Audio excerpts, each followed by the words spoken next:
কাকা কাকুলি টাকা আজকে আমার জীবনের খুবই বিশেষ একটা দিন, পুরো একটা বছর কাটিয়ে ওঠার মা হওয়ার জন্মদিন। হ্যাঁ, 1 বছর হয়েছে আমি মা হয়ে উঠেছি, অর্থাৎ কিনা আজকে আমার সোনা পাপার 1 বছরের প্রথম জন্মদিন।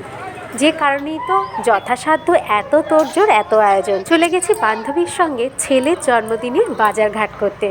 আমি শিল্পা, আর আপনারা দেখছেন ইউটিউব সই শিল্পার আরও একটি দুর্দান্ত নতুন পর্ব। আর এই নতুন পর্বে আপনাদের প্রত্যেককে জানাই অনেক অনেক স্বাগত।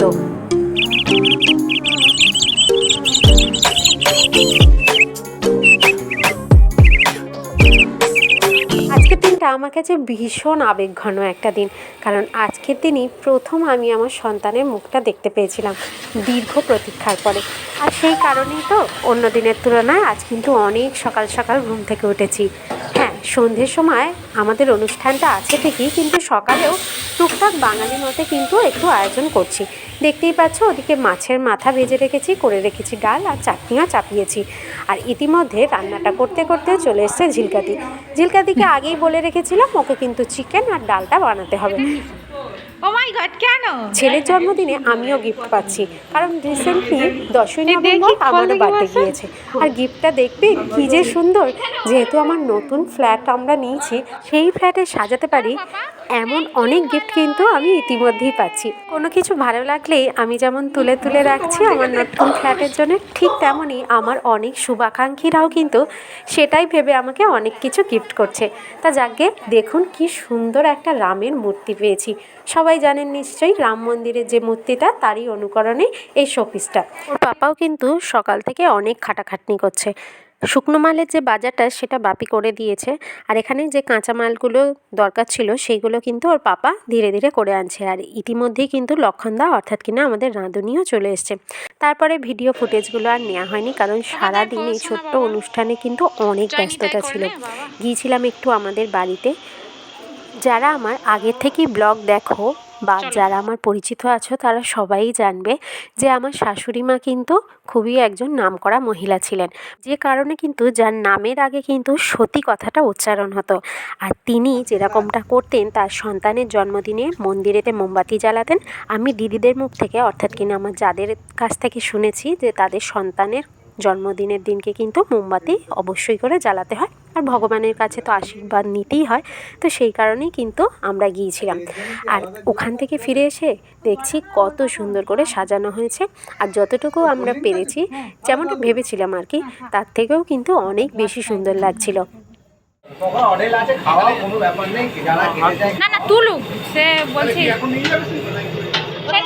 এবারে যারা আমার নতুন ব্লগ দেখছো তাদের উদ্দেশ্যে বলে রাখি, এইবারের আমার ছেলের জন্মদিনটা হচ্ছে কিন্তু আমার বাড়ি, অর্থাৎ কিনা তার মানে আমার ছেলের মামার বাড়িতে আর কি। যেহেতু এখনও অনেকখানি ছোট, আর আমার শ্বশুর বাড়িতে বিশেষ কেউ দেখার নেই, আর মা বাবার আমরা দুজন মাত্র মেয়ে, তো আমরা এখানেই থাকি। সেই কারণেই ভাবলাম এই বছরের জন্মদিনটা কিন্তু এখানেই হবে।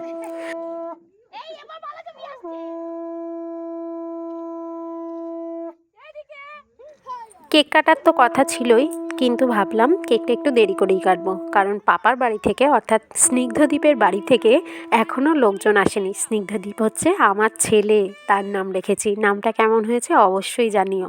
দাদারা এসে পৌঁছালে দাদাই আর দিদুনের সঙ্গে এবছরের প্রথম কেকটা কাটবে আমার ছেলে, তাই প্রথমে আশীর্বাদ পর্বটা সেরে নিচ্ছি।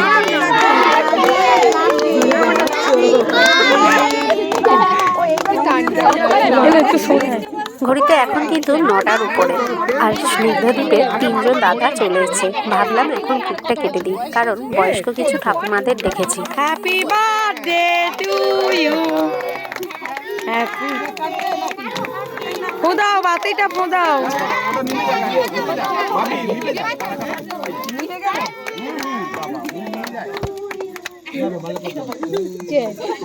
ওরা একটু সামনে দাঁড়ালে তো মুখগুলো আসতো, টুপি পরা সুন্দর লাগতো।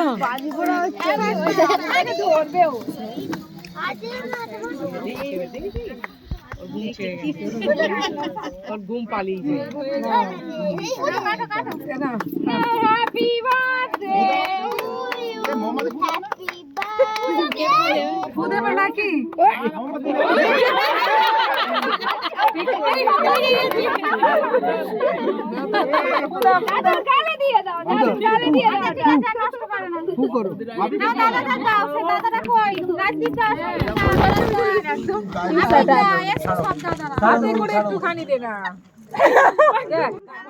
ইচ্ছে তো ভীষণ ছিল আর আছেও বটে যে আমার ছেলে এক এক দিন ঠিক কেমন করে বড় হয়ে উঠছে ধীরে ধীরে সেগুলো সমস্তটা ক্যামেরাবন্দি করে রাখবো।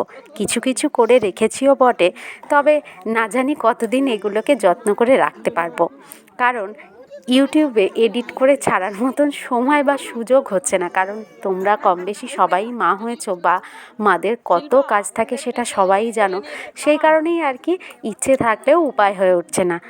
তাই আর যাই হোক, বিশেষ দিনগুলো তোমাদের সঙ্গে ভীষণভাবে শেয়ার করতে চাই। আর আমার সঙ্গে সঙ্গে আমার সোনা পাপার বয়স যখন 60-70 এরকম বয়সে গিয়ে দাঁড়াবে, আর তখন সে কর্মজীবন থেকে অবসর নেবে, আর দেখবে মা তার প্রথম জন্মদিনটা ঠিক কেমনভাবে কাটিয়েছিল, তখনও যেন দেখতে পায় আমার সোনা পাপা, তাই না বাবা?